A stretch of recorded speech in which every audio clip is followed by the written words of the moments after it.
By now, you've likely seen the headlines, the news reports, or perhaps even the Netflix specials detailing the spectacular fall of Paolo Macchiarini. You know the broad strokes: the super surgeon who turned out to be a con artist, the trail of dead patients, and the prestigious Karolinska Institute that protected him while the world cheered. But if you're a clinician or a researcher, you know that the true crime version of this story only scratches the surface. In this video, we aren't here to talk about the fake wedding to an NBC producer or the fabricated guest list involving the Pope. We are here to talk about the one thing the headlines often overlook: the exact moment when clinical ambition outpaced the laws of biology. It began with a seductive promise that bypassed the grueling, decades-long slog of traditional organ transplantation. Macchiarini claimed he had found a shortcut through the immune system by using synthetic polymer scaffolds, essentially custom-molded plastic tubes. The pitch was perfect: no donor lists, no immunosuppressive drugs, and no risk of rejection because the plastic was seeded with the patient's own stem cells. To a medical community desperate for breakthroughs, it sounded like the dawn of a revolution. But to a scientist, there was a glaring, silent void. Synthetic materials, on their own, cannot secrete the complex biochemical signals required for cells to communicate, differentiate, and form a functional living unit.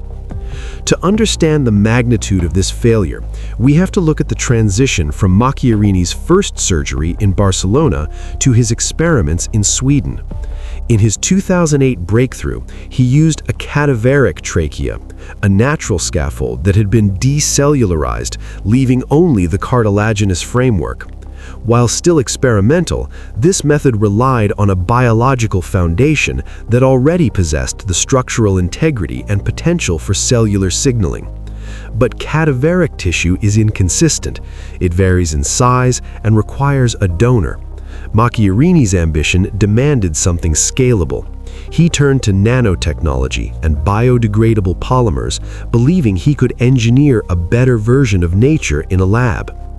The chemistry he proposed was POS-PCU, a polyhedral oligomeric silsesquioxane polyurethane. It was meant to be a non-toxic, non-immunogenic material that would act as a silent skeleton for a new organ. He began collaborating with nanotechnology experts to create a 3D model based on patient CT scans. This model was then fabricated into a porous plastic scaffold.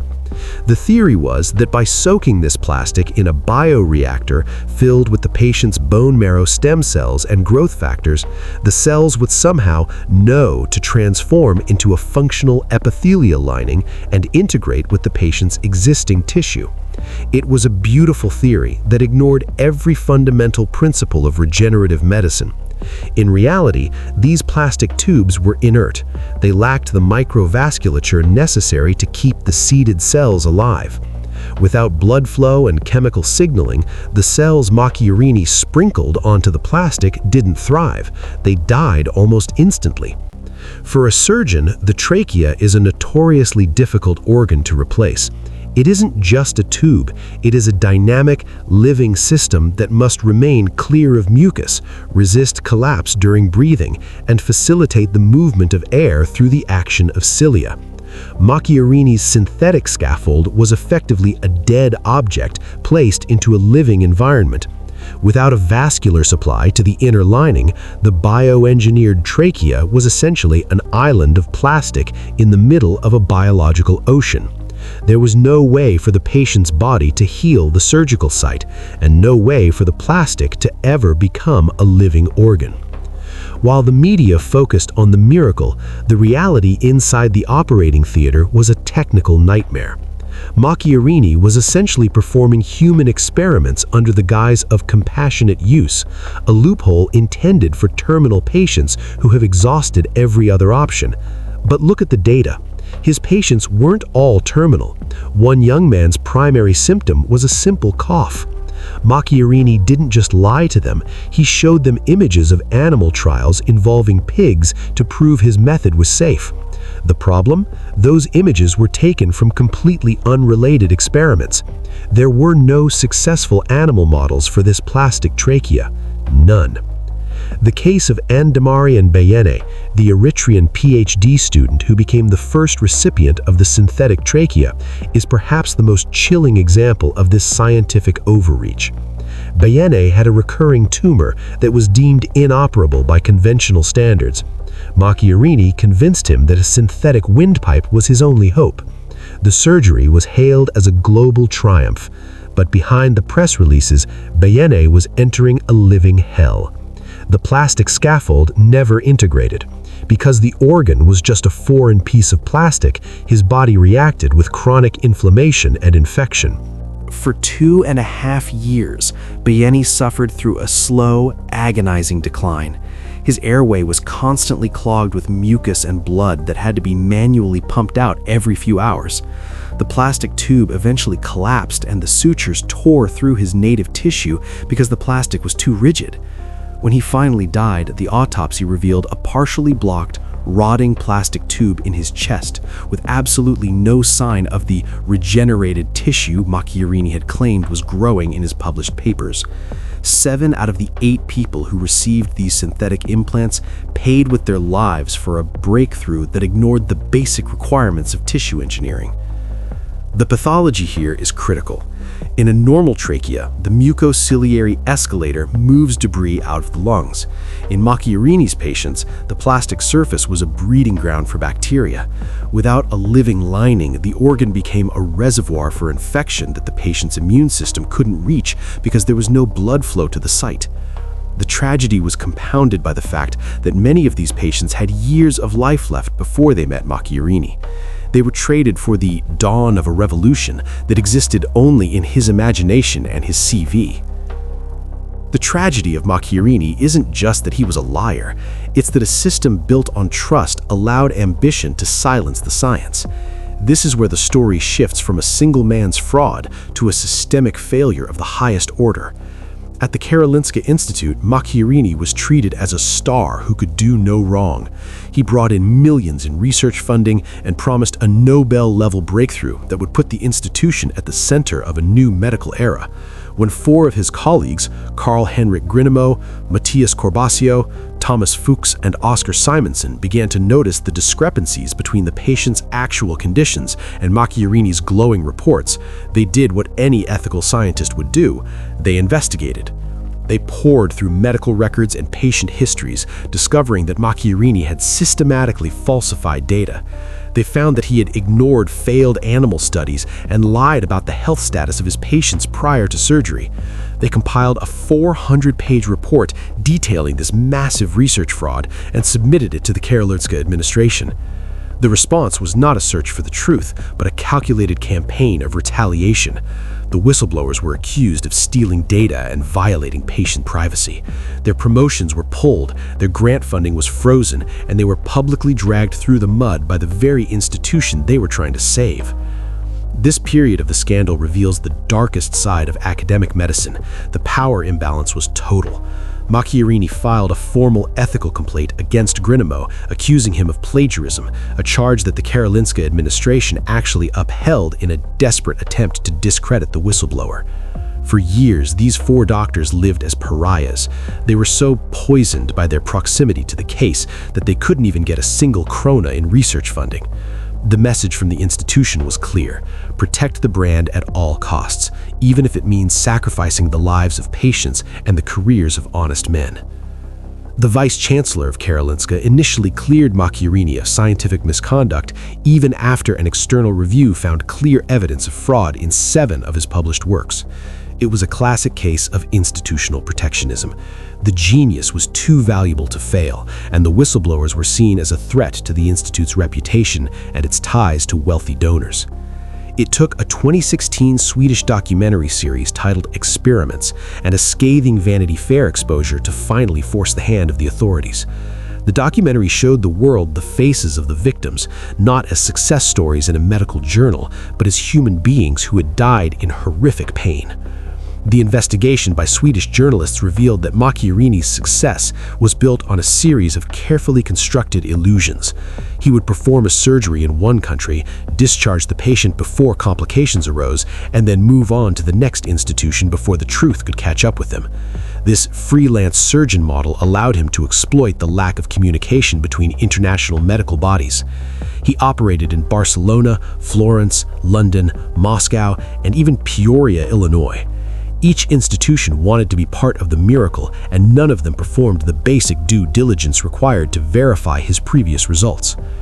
Only after the public outcry reached a fever pitch did the house of cards finally collapse. The president of the Karolinska Institute resigned, the board was replaced, and Macchiarini was finally fired. But for the whistleblowers, the victory was bittersweet. Their careers had been poisoned by their proximity to the scandal. They found themselves unable to secure research funding, while Macchiarini briefly moved to Russia to continue his experiments on baboons before his past finally caught up with him there as well. As medical professionals, we must look closely at the compassionate use loophole Macchiarini exploited. It is a vital pathway for innovation, but it lacks the rigorous oversight of clinical trials. Macchiarini used it as a shield to perform unlawful human experiments without ethical committee approval. He bypassed the standard peer review process by publishing in high-impact journals that were too eager to print a miracle story without demanding the raw data. He was a master of the revolving door of institutions, making it nearly impossible for any single body to oversee his entire operation. The fallout from this scandal continues to resonate. In 2023, after years of legal battles, Macchiarini was finally sentenced to 2.5 years in prison for his crimes. But the damage to the field of regenerative medicine and the public's trust in science is immeasurable. This is the integrity tax paid by the entire medical community when we allow charisma to replace evidence. For doctors who want to build wealth and impact, there's a secondary lesson here about the economics of innovation. Macchiarini wasn't just chasing fame, he was chasing the massive financial potential of being the first to market with a lab-grown organ. The Karolinska Institute wasn't just protecting a scientist, they were protecting a multi-million-dollar research pipeline. When science becomes a lean model driven by the need for immediate, splashy results to satisfy donors or institutional boards, the first thing to be sacrificed is the rigorous, slow-moving truth. We see this in the startup world all the time, the fake-it-until-you-make-it culture. But in medicine, you cannot fake a biological function. If the cells aren't breathing, the patient isn't breathing. We must also talk about the psychological profile of the super surgeon. Almost everyone who encountered Macchiarini described him as seductive, charismatic, and dominant. He had a way of making you feel like you were part of something historic. This is a dangerous trait in a mentor. As senior clinicians, we have a responsibility to foster a culture where junior researchers feel safe to question the genius in the room.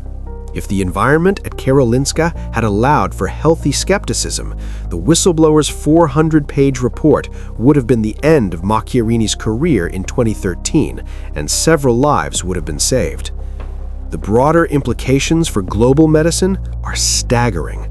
If one of the top universities in the world, home to the Nobel Assembly, could be so easily deceived for so long, what does that say about the rest of the medical infrastructure? We need international regulating bodies that have the power to penalize journals for publishing fraudulent research and to track the movement of radioactive researchers across borders. We need whistleblower protections that don't just exist on paper, but actually safeguard the livelihoods of those who speak truth to power. This video is a call to action for every doctor, researcher, and medical student watching. True innovation is slow, it is boring, it is filled with failed animal models and discarded theories, but it is honest. When a miracle worker tells you they have found a shortcut that ignores the basic laws of biology, the correct scientific response is not applause, it is skepticism.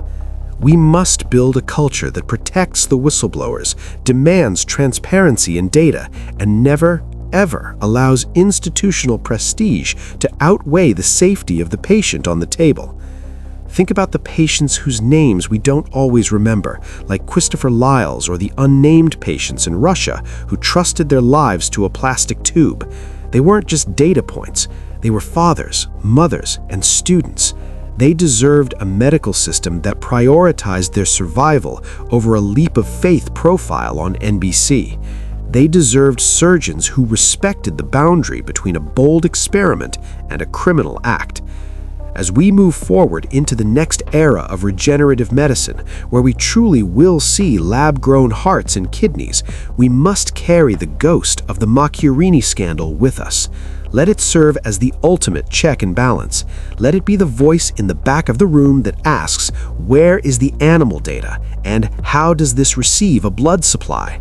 Because in the end, when ambition outpaces science, it isn't the surgeon who pays the price, it's the human beings who trusted us with their lives. True wealth in medicine isn't found in being the first to a breakthrough. It is found in the integrity of the process and the long-term outcomes of the people we treat. Let us be the generation of doctors who value the slow truth over the fast lie. Let us be the guardians of the oath we all took, ensuring that the super surgeon era of medicine is replaced by an era of radical transparency, scientific humility, and unwavering patient advocacy. If this deep dive into the technical and ethical failures of the Macchiarini case was valuable to you, consider sharing it with your colleagues. The more we discuss these systemic failures, the less likely they are to happen again. Let's keep the conversation going in the comments. How can your institution better protect whistleblowers and ensure that science always leads the way?